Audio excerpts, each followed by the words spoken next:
people glorious and arrogant, valiant and headstrong.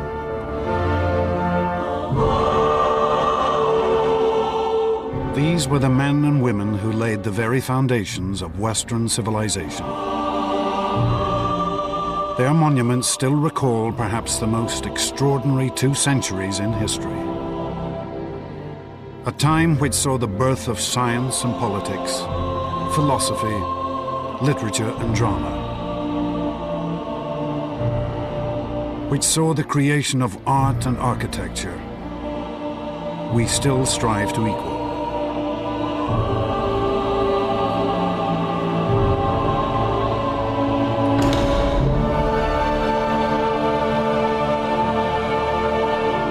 And the Greeks achieved all this against a backdrop of war and conflict.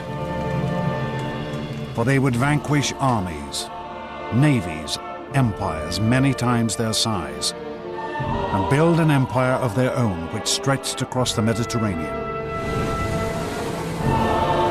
For one brief moment, the mighty warships of the Greeks ruled the seas,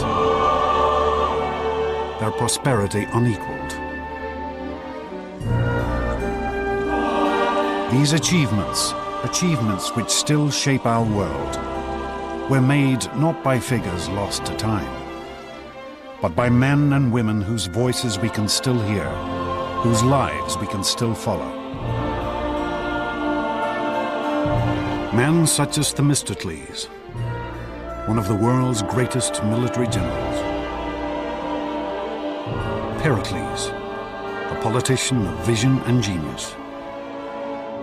And Socrates, the most famous philosopher in history.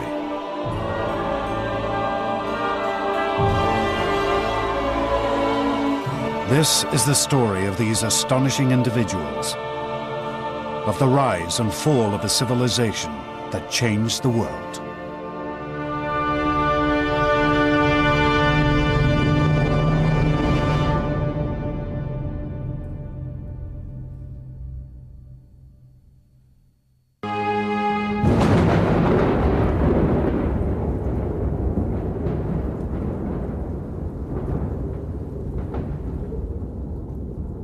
The great Persian king Darius died in 486 BC, and his son Xerxes assumed his father's throne. Xerxes' first action was to vow vengeance for his father's defeat at the hands of the Athenians. On my father's behalf, and on behalf of all my subjects, I will not rest until I have taken Athens and burnt it to the ground. As an imperial power, the Persians cannot allow small regional states like this to beat them with impunity. Xerxes began to gather his forces.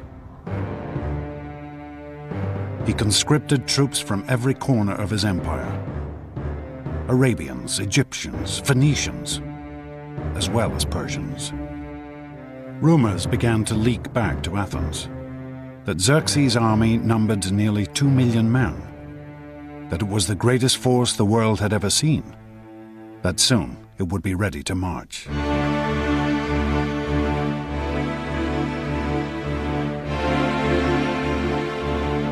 And then finally, in the spring of 480 BC, news reached Athens. The Persian army had set out for Greece.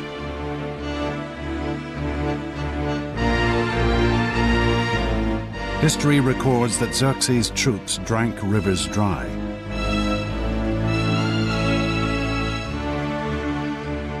Trampled fields to the raw earth, ravaging the land as they marched on towards Greece. Xerxes was confident of victory. We shall so extend the empire of Persia that its boundaries will be God's own sky, so that the sun will not look on any land that is not ours. When the Greeks realized that the Persians were invading again, terror gripped the whole country. For the Athenians, who knew that they would be Xerxes' first target, it seemed that this could only be the end. As panic gripped the city, they turned desperately to their gods. They sent a messenger to the oracle to find out their fate.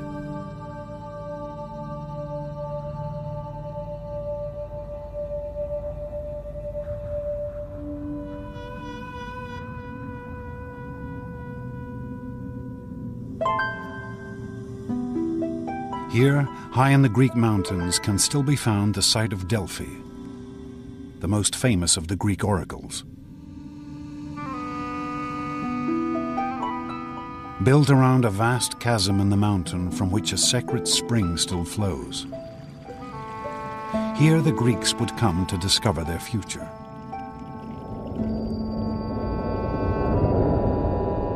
They would ask questions of the Pythia, the mysterious priestess who spoke with the voice of the god Apollo.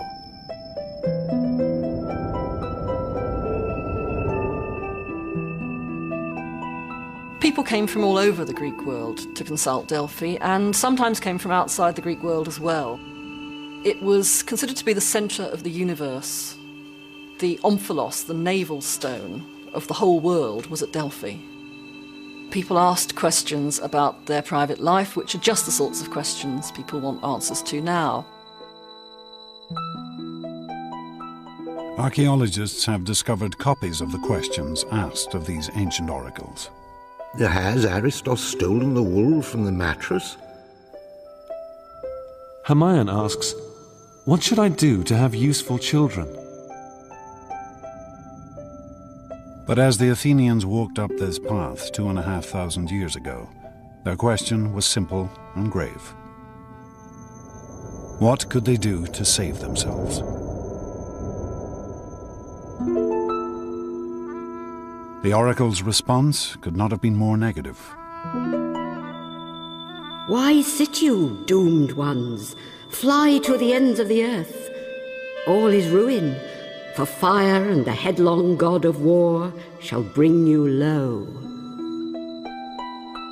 When this message came back to Athens, the Democratic Assembly dissolved into uproar. It seemed that even the gods had deserted them. But Themistocles refused to panic. He had spent every day since the Battle of Marathon waiting for this moment.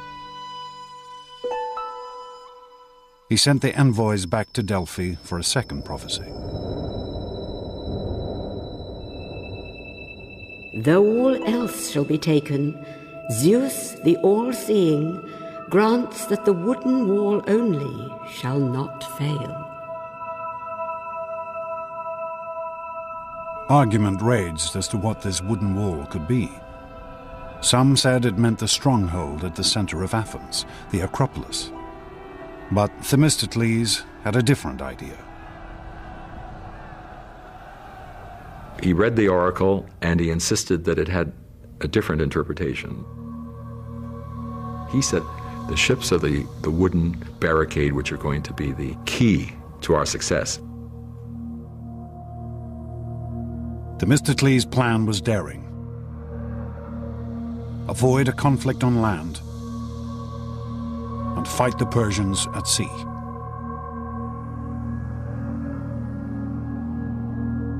He ordered the evacuation of Athens for the first time in her history. This order for evacuation, carved into a stone tablet for public display, is still preserved, discovered in the back of a Greek coffeehouse.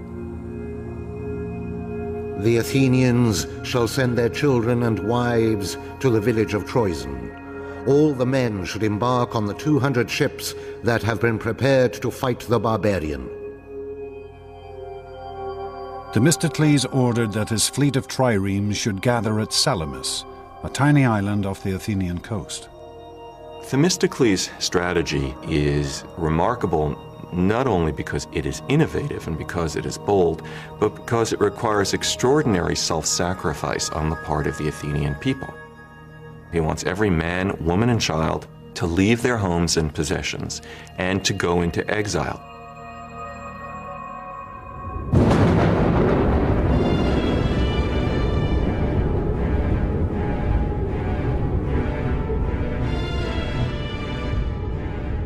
With Athens abandoned, Xerxes' mighty force entered the city.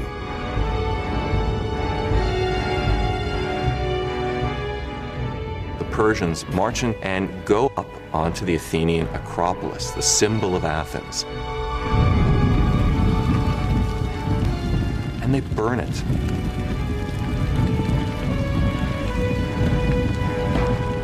They burn the temples to the ground. Then you can see the smoke rising from Salamis. This would have been a devastating sight and a humiliating one. They would, in short, have seen their country occupied by a fearsome foreign invader. Surely they would have wondered if they would ever be able to go home again.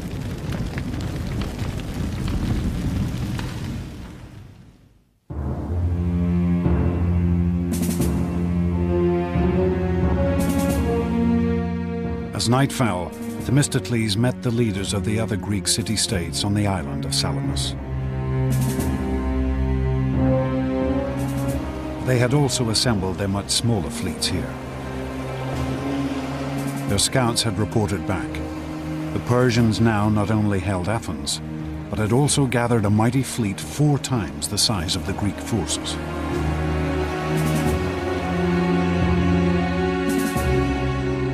But Themistocles' plans were laid. Themistocles sticks to his guns, and his plan is to defeat the Persians at sea. He wants to fight in this narrow body of water between the island of Salamis and the Athenian mainland. The trick is going to be to get the enemy to fight there, because the Persians aren't stupid. Themistocles sent his servant to Xerxes with a seemingly traitorous message. The Greeks are afraid and are planning to slip away. They're squabbling with each other and will offer no opposition. You have at this moment an opportunity of unparalleled success. So eager was Xerxes for a crushing victory, he was happy to believe Themistocles' ploy. Xerxes marshals his admirals, and they embark, and they spend the night rowing. They send a contingent along the eastern defile, the strait there. They try to block up the straits.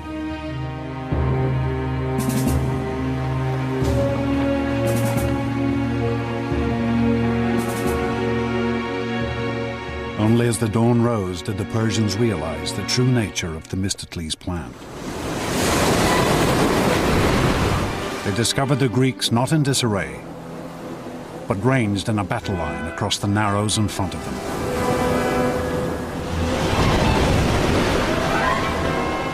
The Persian fleet had been lured so far up the straits that it had no room to maneuver. The powerful Greek triremes bore down on them without mercy.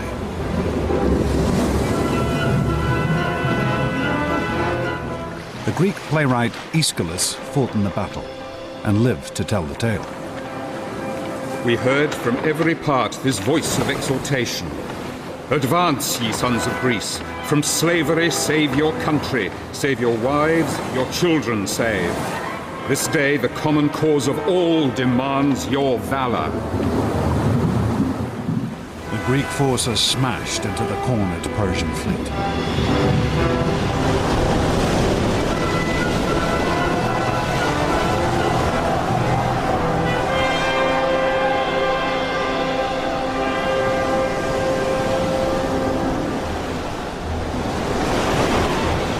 Xerxes himself watched the carnage from his golden throne placed on the shore.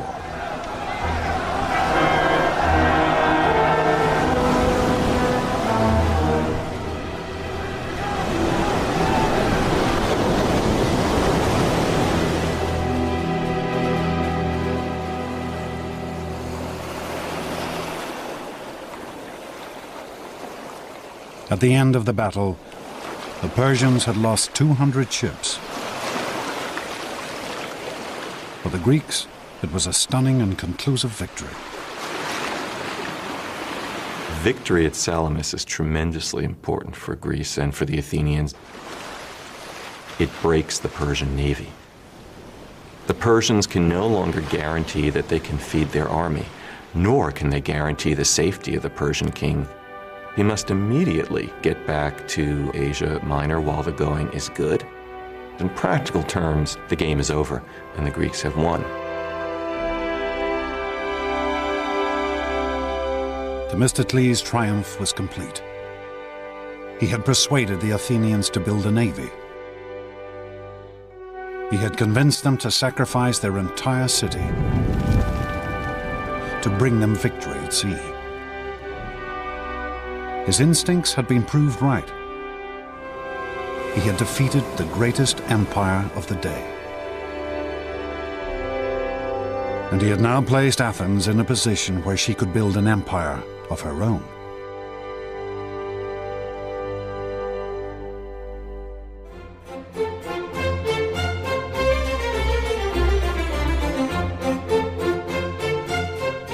After the years of conflict, this was a new dawn for Athens. The Athenians are going to have naval superiority in the eastern Mediterranean. And that is how great their victory over the Persian fleet is. And this has a momentum of its own. Before you know it, the Athenians are the head of a naval confederacy, and they're on the road to becoming a superpower.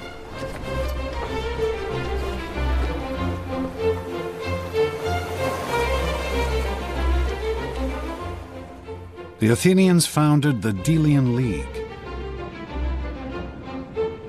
an alliance of Greek states designed to keep the Persians in check. Its treasury was located here on the island of Delos, where the ruins still remain.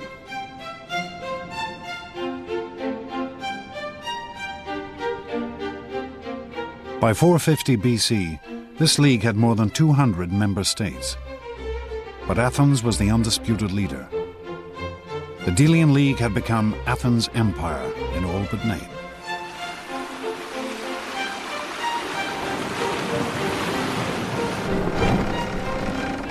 And Athens' naval supremacy also gave her economic power.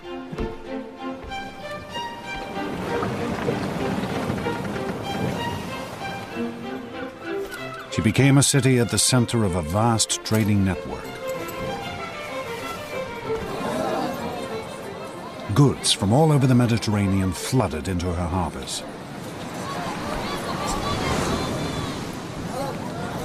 In its heyday, Athens was the big apple, or if you will, the big olive of the eastern Mediterranean. Constant coming and going of traders.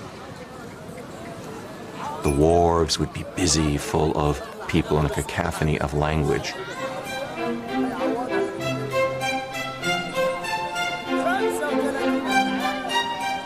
One contemporary author gave an account of the diversity of goods in the Athenian marketplace. From Cyrenia, ox hides. From the Hellespont, mackerel and all kinds of salted fish. Libya provides abundant ivory. Pagasae provides tattooed slaves. Carthage, rugs and many-coloured cushions. The Athenian Empire was unprecedented in the degree of prosperity that came to it because of its role as a center of trade. The Athenians had access to a quality of life that probably no Greek had ever had before.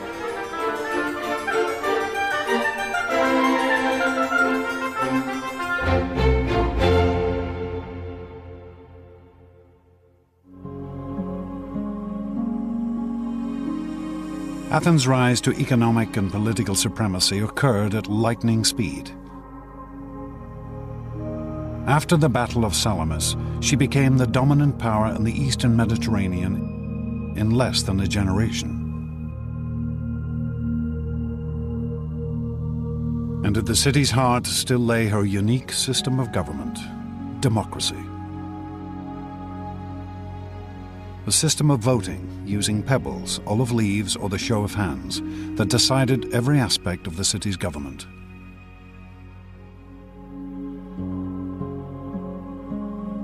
Democracy gave the Athenians a great advantage of unleashing talents, powers, opportunities that other cultures simply cannot match. The Athenians keenly protected their democracy from any threat, foreign or domestic.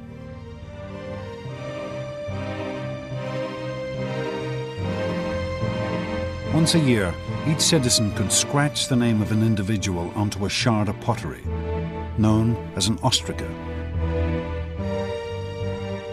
and place it into a pot in the assembly. The person whose name came up most would then be ostracized, banished from the city.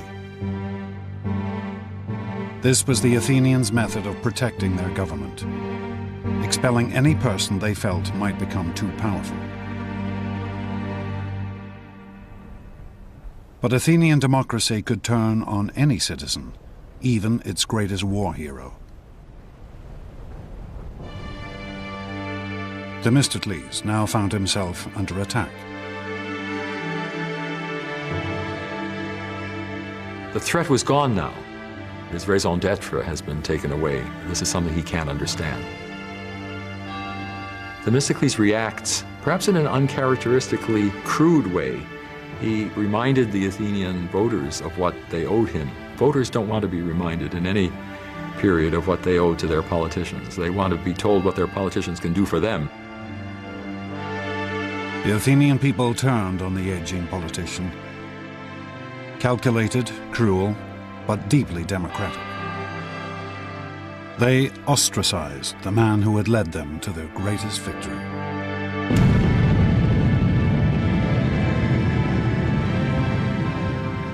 Themistocles was ostracized, I believe, because he was simply regarded as having gotten too big for his boots. Some of the ostraca with Themistocles' name still inscribed upon them have been found, hidden down an ancient well. Archaeologists believe that these had been pre-prepared by Themistocles' enemies,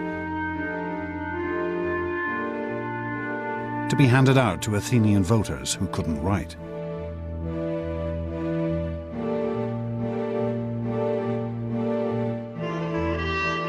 Themistocles never recovered from this humiliation. He was to spend the rest of his years wandering from state to state, finally dying in exile in Persia, the country whose defeat had been his greatest triumph.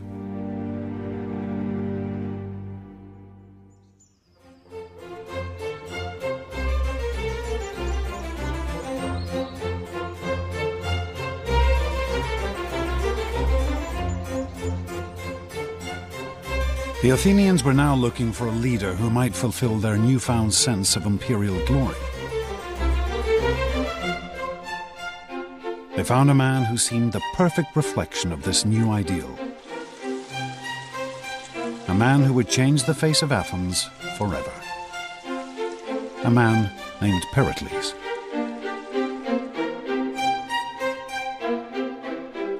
It's probably not a more important figure in the history of classical Greece than Pericles. He was the leader of Athens at the height of its power and of its artistic achievement. He was the figure associated appropriately with bringing Athenian democracy to its climax, to its height. But Pericles was no obvious democrat like Themistocles, for he had been born into one of Athens' most elite families.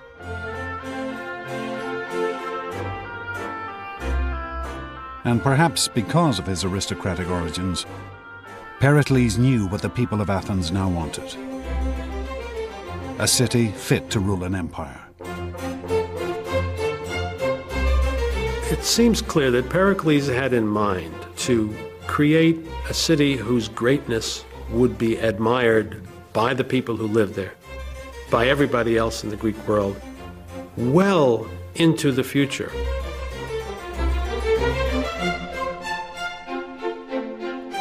Pericles announced a glorious new vision to the Athenian assembly. All kinds of enterprises should be created which will provide inspiration for every art, find employment for every hand. We must devote ourselves to acquiring things that will be the source of everlasting fame. Pericles turned his attention to the Acropolis, the sheer peak in the center of Athens, home of the city's patron goddess, Athena.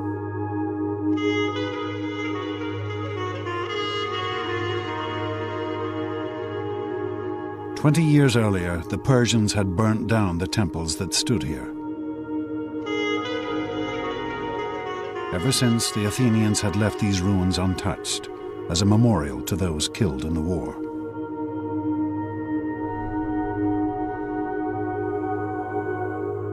But Pericles had other ideas.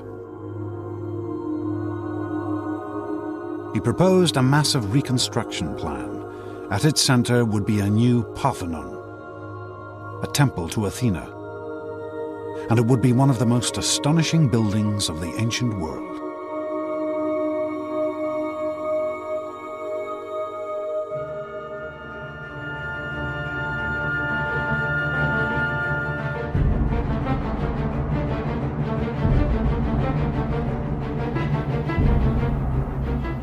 This new construction program was of unprecedented magnitude and expense. The Parthenon in particular was extraordinarily expensive. It was filled with all sorts of architectural refinements. Pericles planned to spend over 5,000 talents in the first year alone, a total budget of more than $1 billion in today's terms. His project would require 20,000 tons of marble.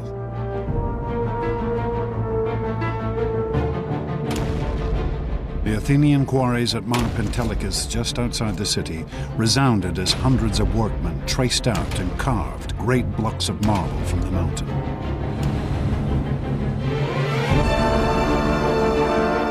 This temple would be decorated like none before.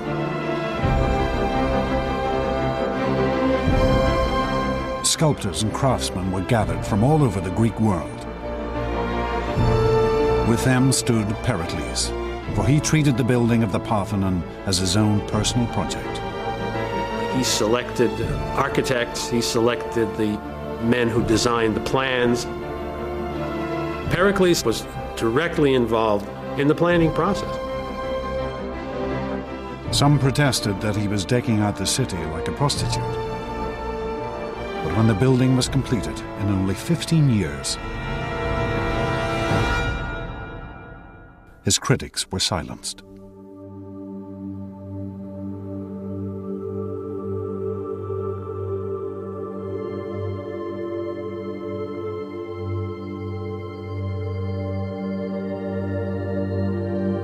The Parthenon was and still is the most glorious symbol of Athens' empire.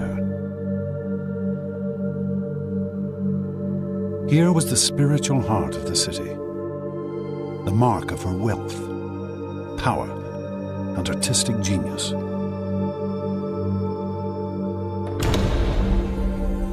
When you first came through the door, you'd have been just stunned.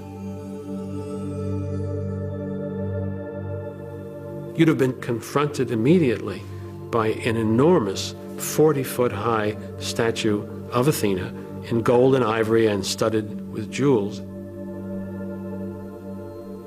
I think the impression of a statue of that size and with that kind of dressing must have been truly overwhelming.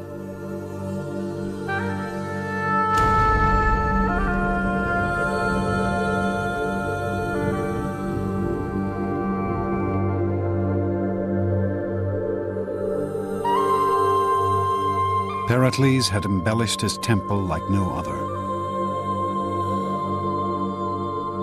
Though this astonishing statue has since been lost to history, other treasures from the Parthenon have survived for over 2,000 years.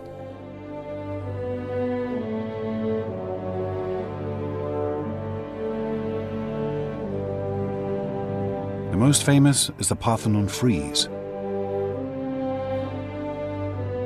500-foot-long stretch of carved marble which ran around the inner wall of the temple.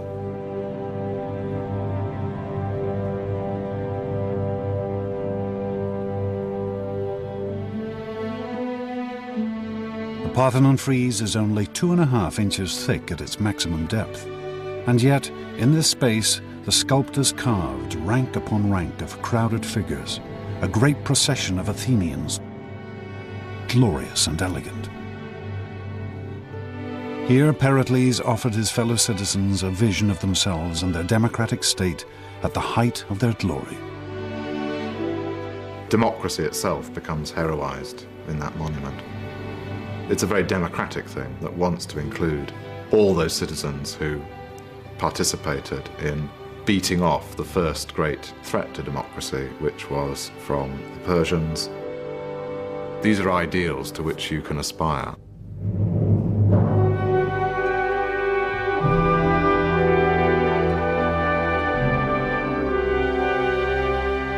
The monuments that Pericles built for his fellow Athenians still stand on the peak of the Acropolis. They remain the most striking legacy of classical Athens, an enduring testament to the achievements of the world's first democracy.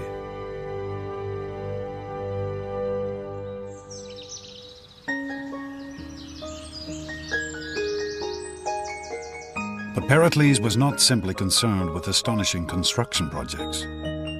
Under his leadership, Athens would also become the intellectual center of the ancient world.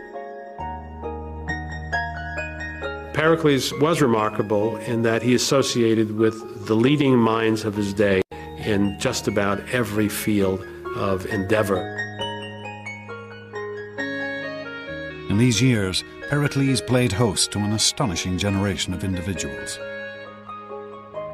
Figures such as Anaxagoras, the first man to realize that the moon was lit by reflected sunlight. He knew Herodotus, the world's first historian, who wrote one of the earliest records of Greek life. And poets and authors such as Aeschylus and Euripides, whose works are still standards of world literature. Pericles was well aware of his city's stature. Our whole city is an education. For our citizens excel all men in versatility, resourcefulness, and brilliance. Even Pericles' partner, a woman named Aspasia, was unique and distinguished. Pericles had divorced his wife and set up home with a foreign woman, a woman whose occupation was hardly to be expected. For Aspasia was what was known as a hetaira, Greek for a companion. Yes, she was, in a technical sense, I guess, a prostitute, but she was more than that, a woman of charm, of style, of intellect. She really was very extraordinary. She had an extraordinary mind. This relationship caused scandal throughout Athens, not just because of Aspasia's profession, but because Pericles treated her as an equal, something deeply unusual in 5th century Athens. One of the things that created such a stir was that Pericles had her participate in conversations that he had with some of the most important individuals with whom he talked. There's jokes to suggest that Aspasia actually was the person who wrote Pericles' speeches. Pericles and his circle were to become one of the most famous and influential groups in Western history. But in 5th century Athens, the highest achievements of art and culture were not restricted to the elite.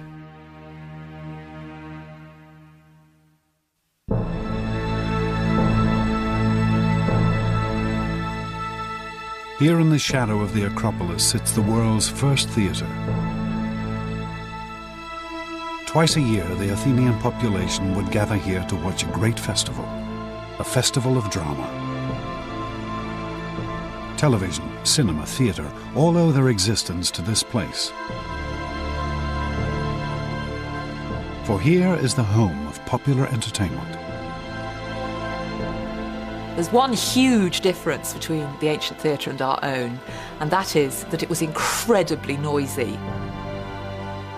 We hear stories of how when they didn't like a play, the audience booed and they hissed and they actually got actors driven off the stage. But there's other stories that showed that when they were going with the story and deeply involved in it, they actually all collectively burst into tears. The favourite tales of the Greek stage were called tragedies. These were stories as shocking as a contemporary horror movie. The tragedies told stories of great men falling from their heights, losing everything they owned. Greek tragedy shows human beings, however able, however brilliant, however intelligent, quite unable to alter the destinies which have been decreed for them. These tragedies have fascinated audiences ever since. This 19th century painting shows the story of the mythical ruler Agamemnon, who was murdered by his own wife. Another tragedy told of King Oedipus, who gouged out his eyes when he discovered that he had married his own mother. These Athenians, natives of the greatest city in the ancient world, seemed to revel in seeing how frail greatness could really be. I don't think we can use Greek tragedy to tell us exactly what happened in reality. It's not a document of Athenian social life. But what it does do is take us directly and immediately into the psychological heart of those Athenian men. The kind of dreams and fantasies and fears and imaginary scenarios that they came up with in the theatre have to tell us just as much about them as any document of everyday reality could. Theatres were built in every major Greek city, in Sparta, Corinth, on the island of Delos, here in Delphi. Athens was the heart of a cultural revolution that would spread across the Mediterranean and echo around the world.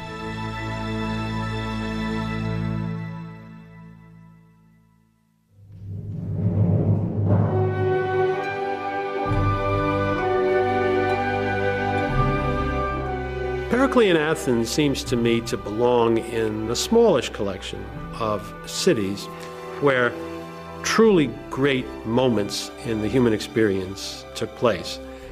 Culture in the broadest sense reaches a peak. But after 20 years of building the cultural capital of the Western world,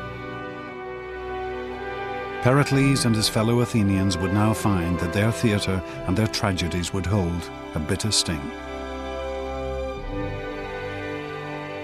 It is possible to think of Pericles, indeed I think of him, as a man with a tragic flaw, as the sort of man whose greatest qualities, the ones that make him most admirable and successful, turn out to be the seeds of his own destruction.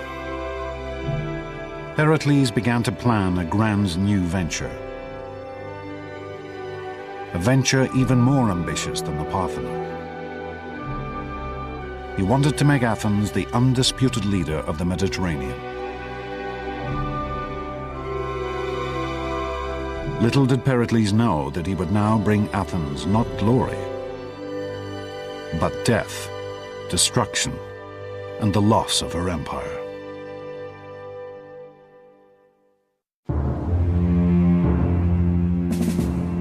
Athens, the year 431 BC.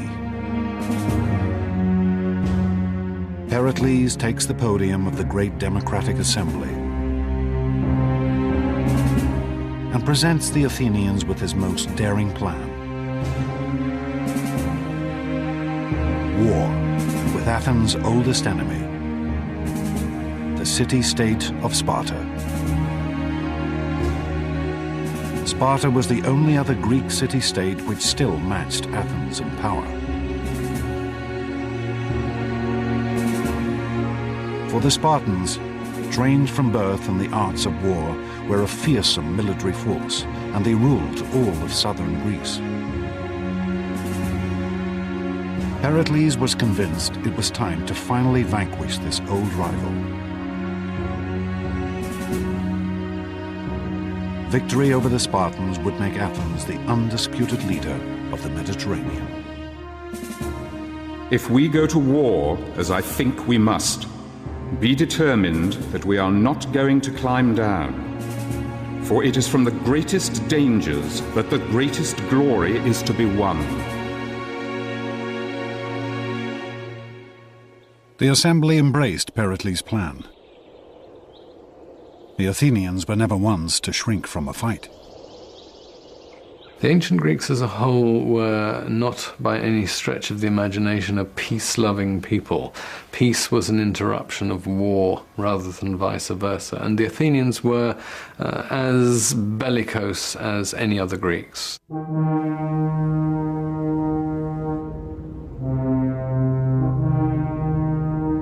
But for all the Athenians' enthusiasm, Pericles knew that this would not be an easy war to win. Athens' power lay in her navy. The Spartan infantry could well defeat her on land. And so he proposed a strategy of unusual complexity and sophistication. Pericles convinced the Athenians to abandon all the land around Athens and to retreat behind the great long walls that stretched down from the city to its harbor at Piraeus.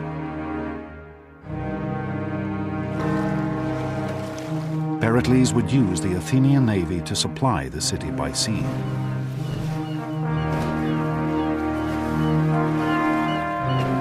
And he would use this same navy to attack and harry the Spartans from the coast, slowly wearing the enemy down until they gave in. It was a strategy based on a set of finely judged assumptions. Pericles' expectation was that after a year or two, but no more than 3, the Spartans would realize that they could not win the war because the Athenians would never give them the infantry battle they needed in order to win, and they had no other device available.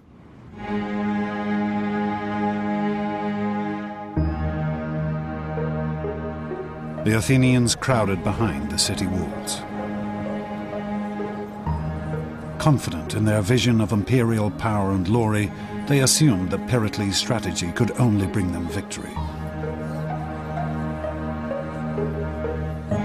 But among this teeming multitude could be found one man who refused to assume anything.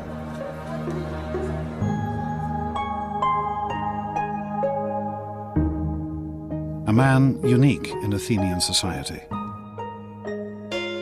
A man called Socrates.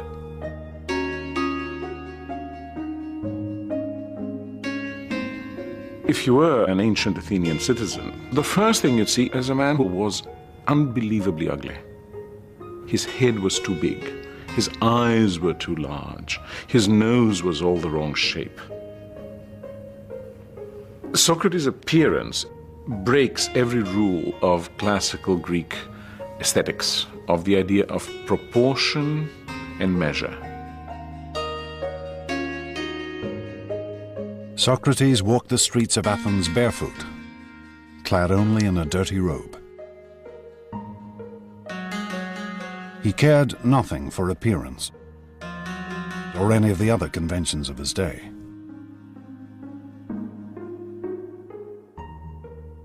Socrates was interested only in the mind. This unlikely figure would become the leader of a revolution in thinking that had been gathering strength across the Greek world.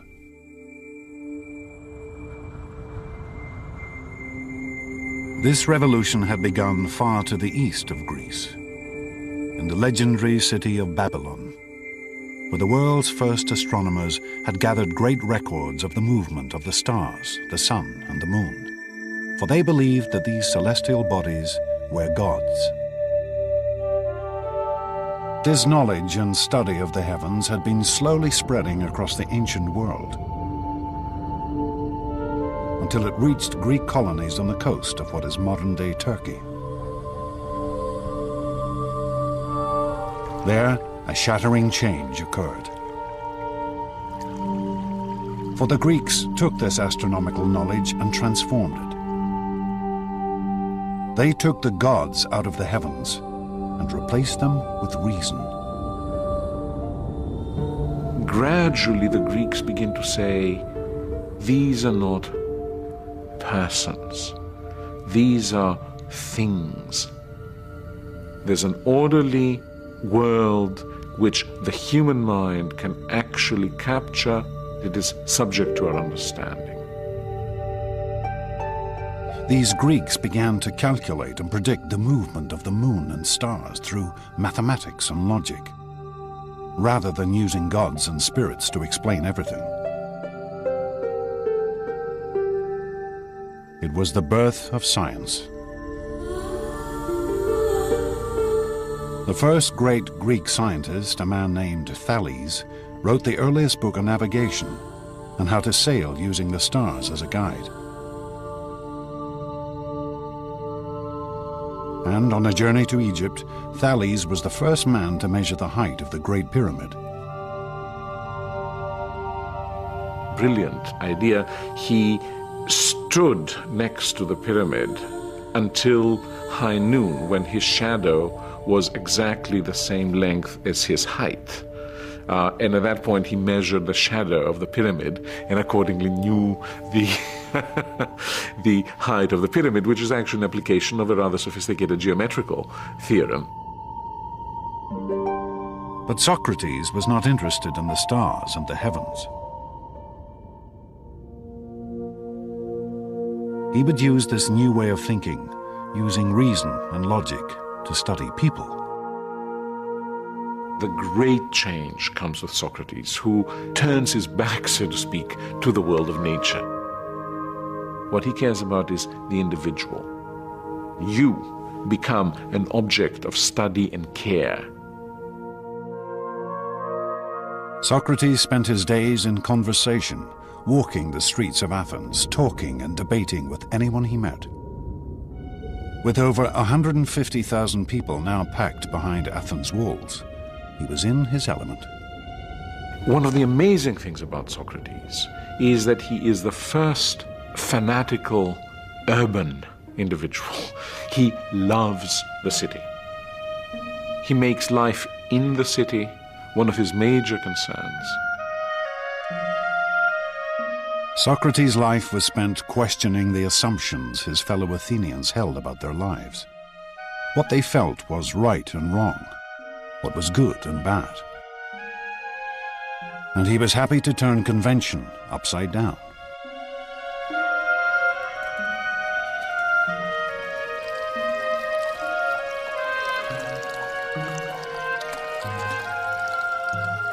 One of Socrates' followers recorded how, at the end of a drunken dinner party, Socrates proved to a fellow guest that he was in fact the better looking of the two.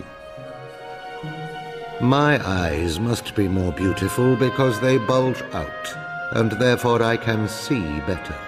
And by the same account, my nose is more beautiful because my nostrils flare out, and so I can therefore gather in more smells.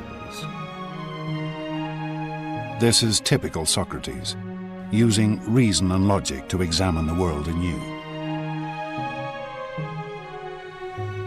Socrates says you must make every decision based on your own understanding of what is good and what is not good, what is right and what is wrong. For Socrates, this freedom of thought was paramount, even if it meant upsetting the whole notion of a beautiful nose. I tell you, let no day pass without discussing all the things about which you hear me talking. A life without this sort of examination is not worth living.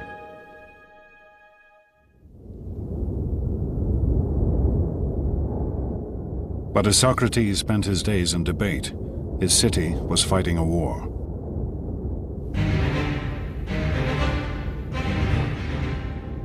The Spartans invaded Athenian territory and set about burning all the farmland around the city.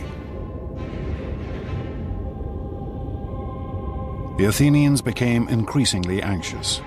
They could only watch from the city walls as their fields and crops were destroyed. But such was Pericles' reputation, he managed to convince the Athenians to stick with his plan. The city could rely on her fleet and shipments from overseas to survive. Little did Pericles know that this fleet now carried an even greater threat.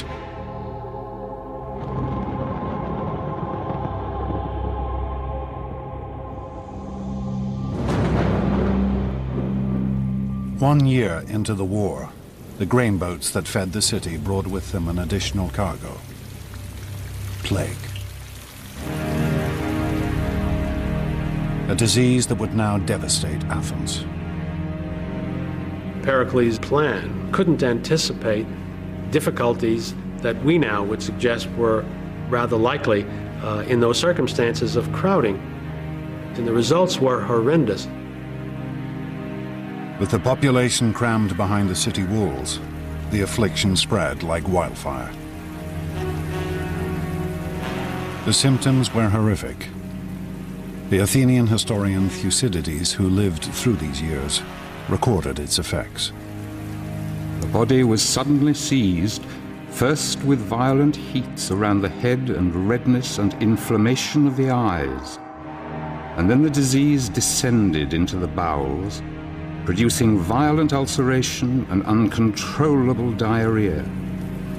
The sufferings of individuals seemed almost beyond the capacity of human nature.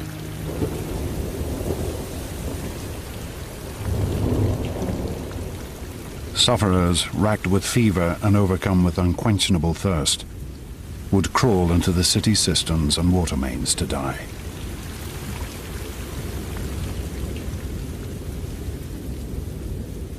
The city must have looked terrible, smelled terrible, been awful to be in, and terror must have reigned everywhere.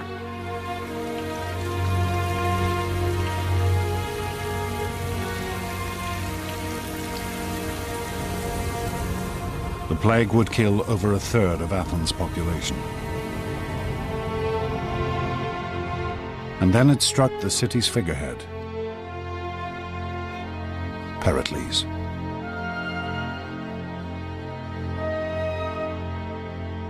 Plutarch, Pericles' biographer, described his symptoms. The plague seized Pericles, not with sharp and violent fits, but with a dull and lingering distemper, wasting the strength of his body and undermining his noble soul.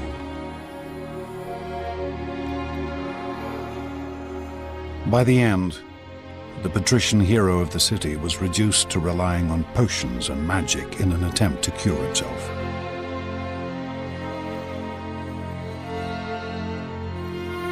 He showed one of his friends a charm that a woman had hung around his neck, as if to say that he was very sick indeed when he would admit of such foolery as this.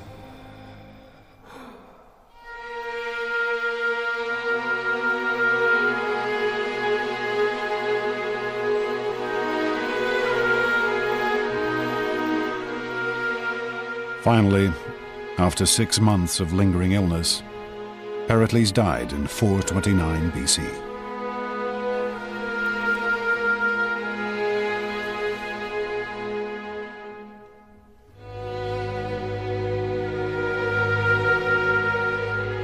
Pericles had planned to make Athens into the Mediterranean's greatest power.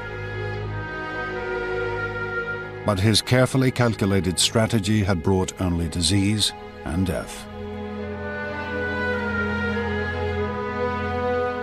Like most brilliant men, like most people who have had great success all their lives, Pericles simply underestimated the degree to which some things are out of the control of the very best intelligence and the very best knowledge that there are.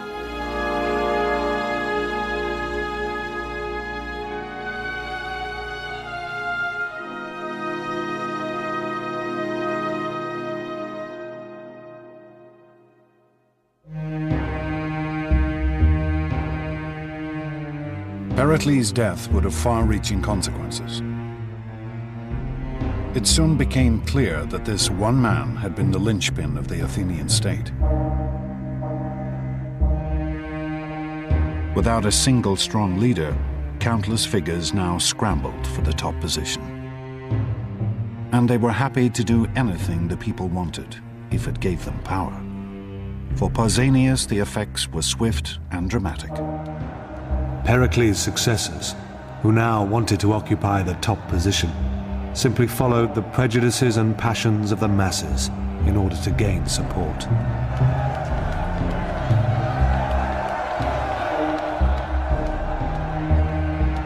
Athenian democracy now revealed a new and terrifying potential. The potential to slide into mob rule, crippling her ability to fight a war.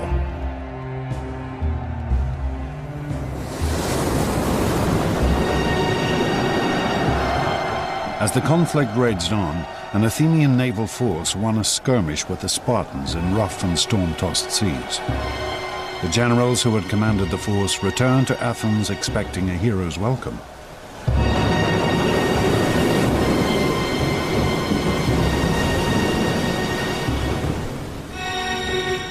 Instead, they were thrown into prison.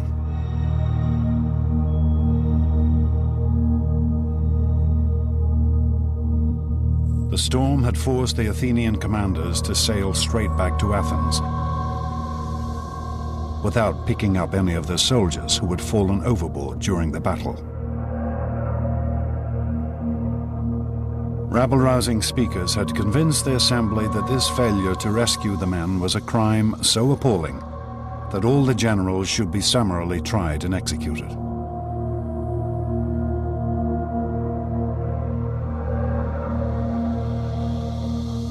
We know of only one man who stood up and attempted to calm the fevered assembly: Socrates.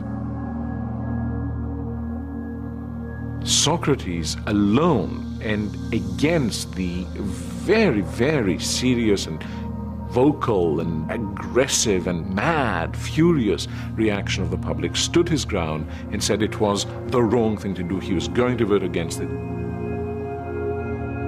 Socrates' principle of questioning the society he lived in now had a real and practical purpose.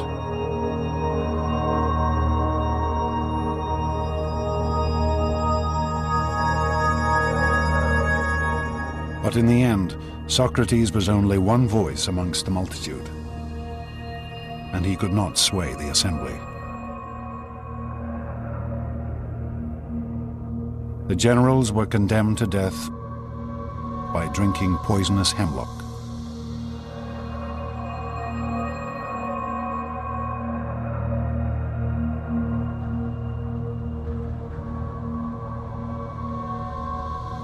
With the assembly in the hands of self-interested despots, once mighty Athens began to lose her way. After the death of Pericles, Athens never again had a political leader with a well-thought-out general picture or a set of goals that he could pursue with reasonable hope of bringing them to fruition. The war against Sparta degenerated into a bitter, dragging conflict that spread over a decade. The Spartans ravaged the land around Athens, and the Athenian fleet kept the city supplied.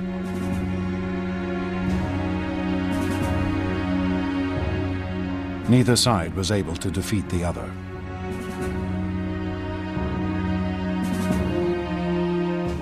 Deprived of victory, the Athenians grew increasingly frustrated. Were they not the greatest state in all of Greece? Surely the time must come for Athens to prove her power once and for all.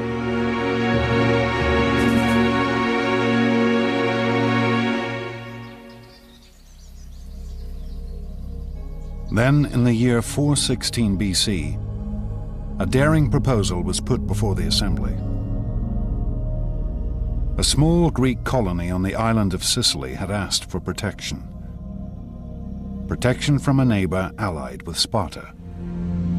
Why should the Athenians not come to their aid, humiliate their Spartan adversary, and perhaps conquer all of Sicily at the same time?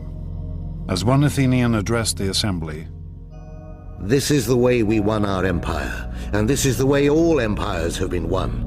Let us set out on this expedition, for it will destroy the arrogance of the Spartans, and at the same time we shall become rulers of all Greece.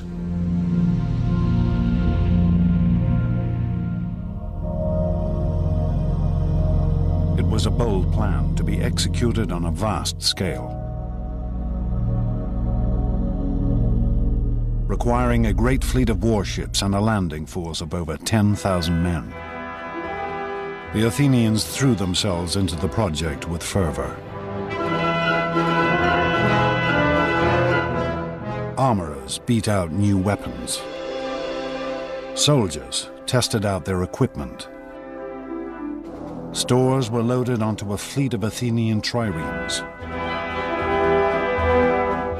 And the shipwrights prepared their vessels for the sea.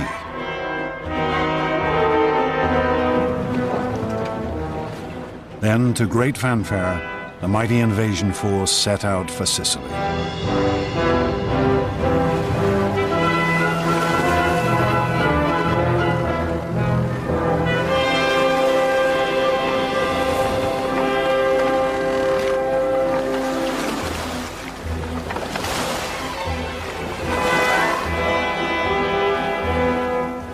Six months later, word came back. The campaign was not going as quickly as hoped. They needed reinforcements.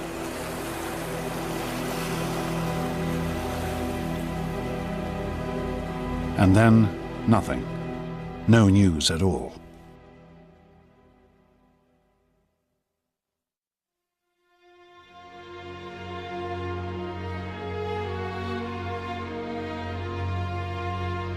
Then, in the autumn of 413 BC, a sailor arrived in the city.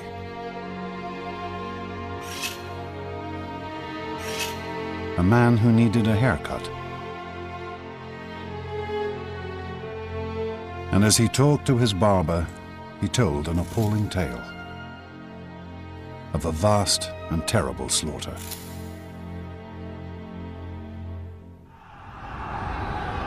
It was the story of an invading army that had been pinned down where it landed, of how its leaders had argued with each other about strategy, of how their food and water had run out, of how they'd attempted to ford a great river in a desperate attempt to escape.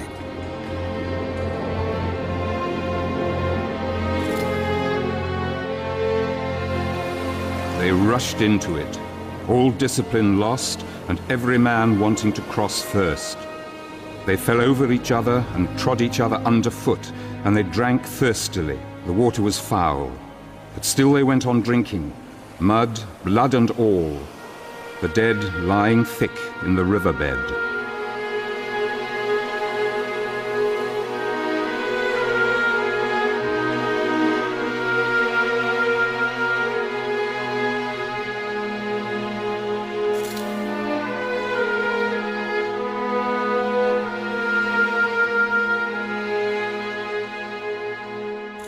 This was how the Athenians discovered that they had been the victims of one of the greatest defeats in ancient history. Over 50,000 men had been killed or taken prisoner. 2 entire fleets of Athens' prized triremes had been destroyed. The Sicilian campaign is a mess for a variety of reasons. First of all, it's a long way away. It's over 600 or 700 miles. Once they arrive, they squabble and fight about what to do. But perhaps the biggest problem is there's not a tactical reason to do it. There's not a strategic reason to do it. The motivation is highly self-interested. They believed wrongly that they could go quickly in, raise the countryside, and win a quick victory and a rich tributary subject state. The Athenians, entranced by a vision of imperial glory, had in fact engaged in a pointless and vain campaign.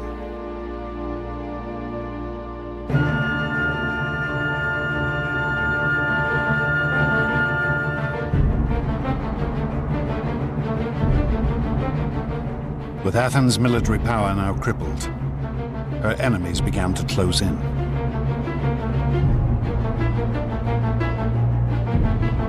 The Persians, whom the Athenians had humiliated 50 years before, now saw the ideal opportunity for revenge. They approached the Spartans with the offer of help. The Persians have been watching this carefully, and they decide to intervene and subsidize the Spartans, and that subsidy is in the form of manpower for rowing and fleet construction. Where previously the Spartans had never been a naval nation, now they had a fleet paid for with Persian gold.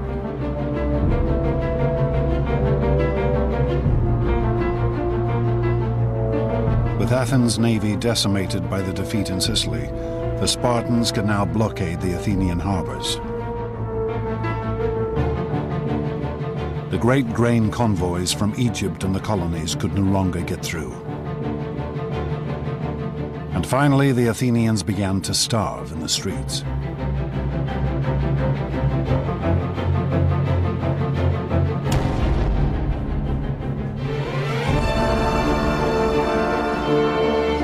The people turned to their patron goddess, Athena.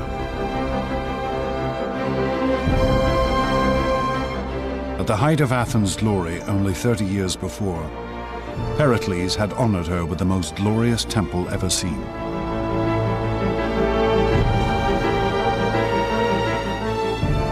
But the goddess could offer no help now.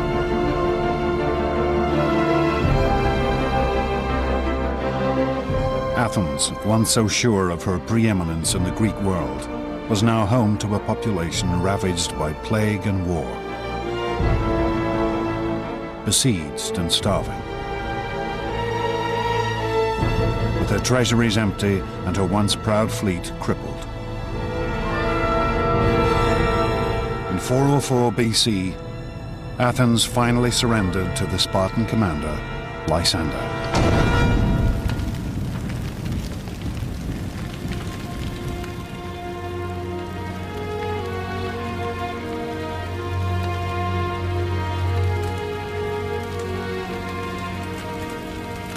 The Spartans' terms were heavy. The great walls which had defended the city were to be torn down. Her fleet was to be destroyed.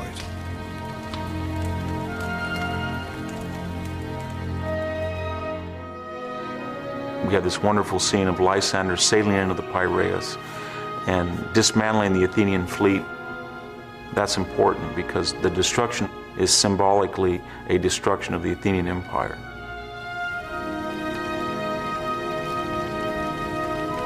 What remained of Athens' mighty navy was put to the torch,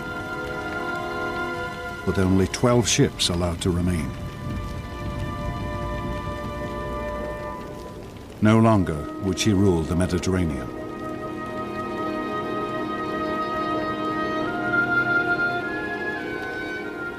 The Athenians became convinced that they could do, finally, in the end, more than they really could. And I think this is really the point in which the potential that Athenian democracy brought about could turn to tragedy. They could achieve great things, they could not achieve all great things. But it would still take one more act of vanity and violence before the Athenians could redeem themselves. And their city could be reborn.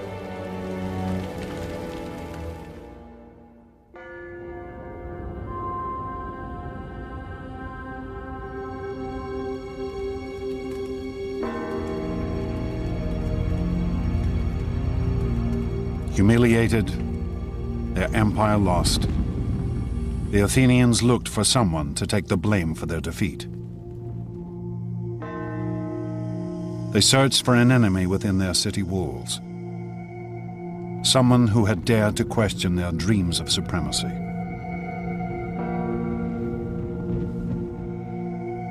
They searched for Socrates. Socrates was a critic. He was critical of the thinking and the thought processes of his fellow citizens, and he was critical about the public affairs of Athens. For over 50 years, Socrates had been publicly questioning and attacking the traditions of Athenian life. And around him he had gathered a group of youthful followers. Surely this must have weakened the city's moral character, undermined her hunger for glory.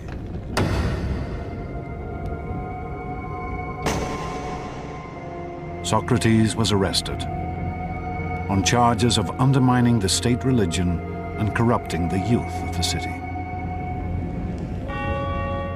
I am quite sure that especially in a relatively small society like Athens, someone who is constantly questioning the principles by which the society has traditionally governed itself will be perceived as a very major danger by at least some people in society. You can easily see that a few hundred people might want him out, and they did. The Athenians would now put to trial the one man who dared to question the way they lived their lives.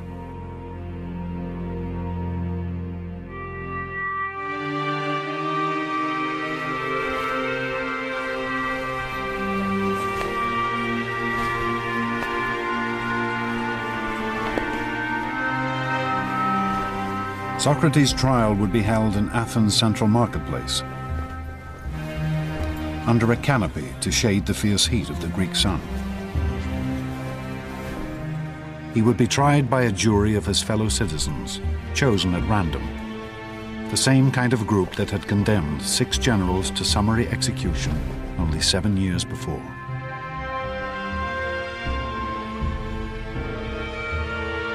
Socrates would be given only a limited time to defend himself, for all speeches in the Athenian courts were timed by a water clock, one jar of water steadily running into another.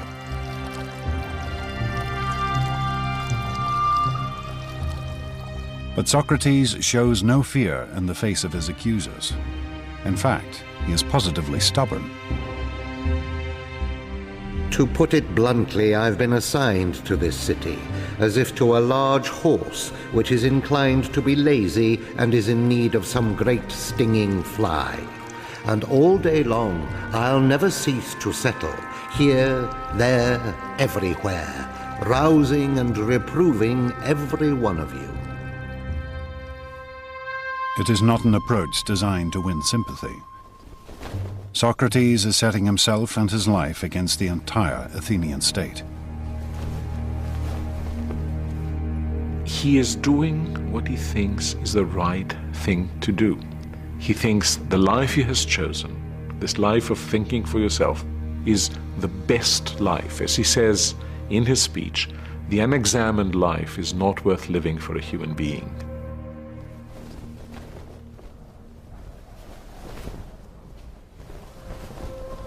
If Socrates had simply apologized to the court, he might well have been acquitted.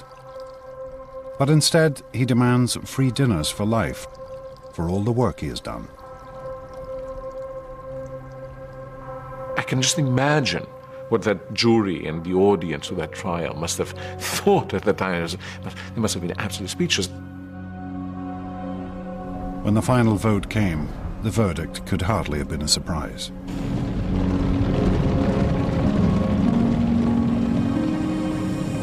The court found Socrates guilty with the penalty of death.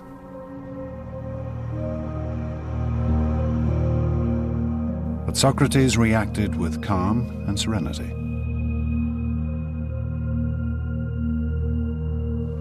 Well now, it is time to be off, I to die and you to live. But which of us has the happier prospect is unknown to anyone but heaven.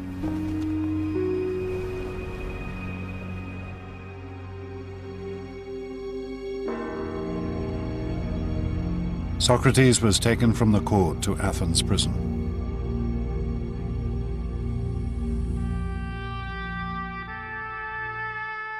The site of this prison still exists. We can still trace the layout of the cell in which Socrates was probably held.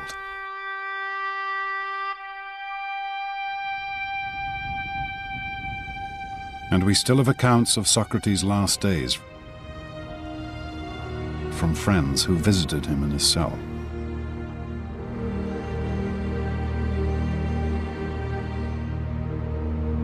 Socrates would be executed in the traditional Athenian manner, by drinking hemlock.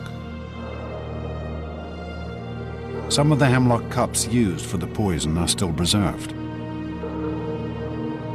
Death by hemlock is excruciatingly painful, causing gradual paralysis of the central nervous system.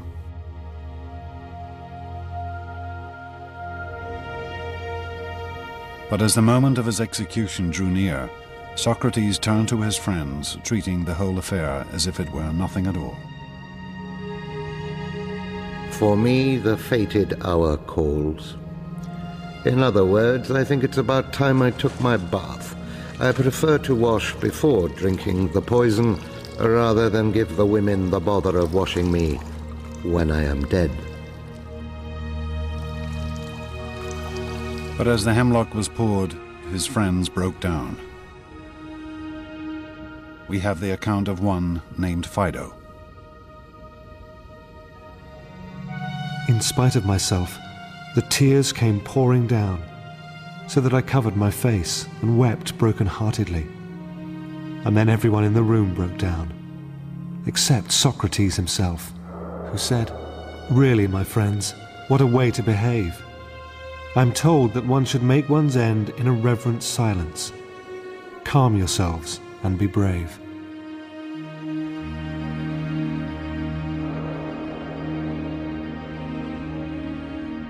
As Socrates lay back on his bed and let the poison take effect, his friends watched in silence. Here was a man who was dying not for glory, not for fame and honor, but for the sake of his principles, because he believed that man should question the world around him. It was a sight they would never forget.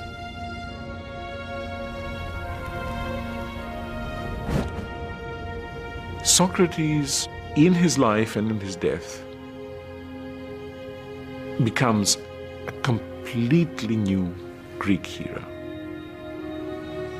From now on, the hero is a person of conviction, a person who will follow nothing but the dictates of his intellectual conscience, and that is a new conception of what a human being is like and what a good human being must be like.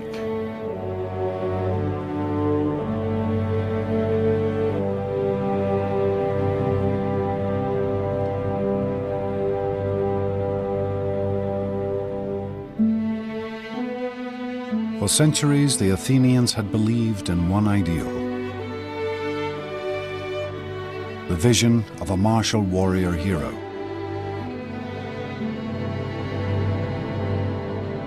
It had driven them to conquer great foes, to build a mighty empire. But now, in the depths of defeat, they discovered a new figure to venerate. Effigies of Socrates have been found amongst the ruins of the Athenian prison. Perhaps offerings to the dead philosopher. Perhaps the most important lesson that Socrates left is the need to be critical and the need to be self-critical. The interesting thing that I see in Athens in the years after the execution of Socrates is this same capacity to look at themselves and recognize that they have perhaps gone too far in the past, and indeed to embrace a certain kind of maturity. Athens was never again a great imperial power. But neither did her democracy lapse again into mob rule.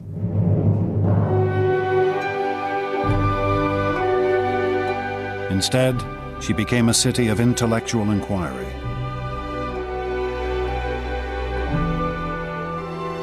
a haven of study and discussion, where Socrates' students and his students' students slowly began to build a world based on reason.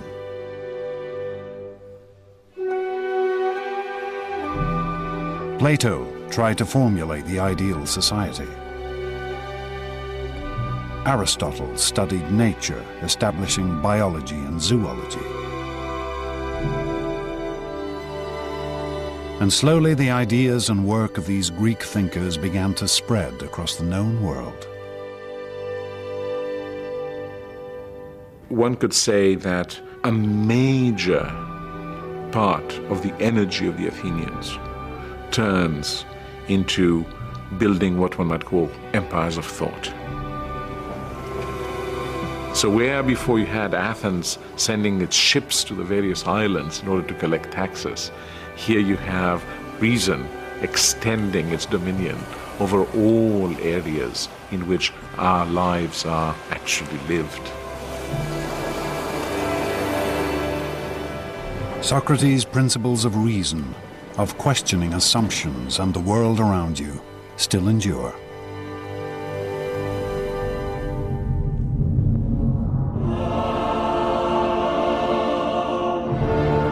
In the space of less than 200 years, the ancient Greeks transformed their world. For amongst these ruins, a few great figures carved a mighty empire.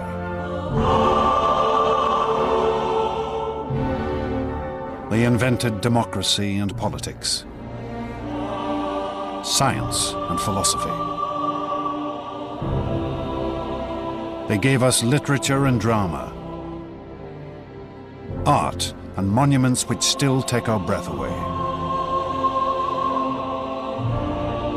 And ultimately, these Greeks taught us how to reason and think.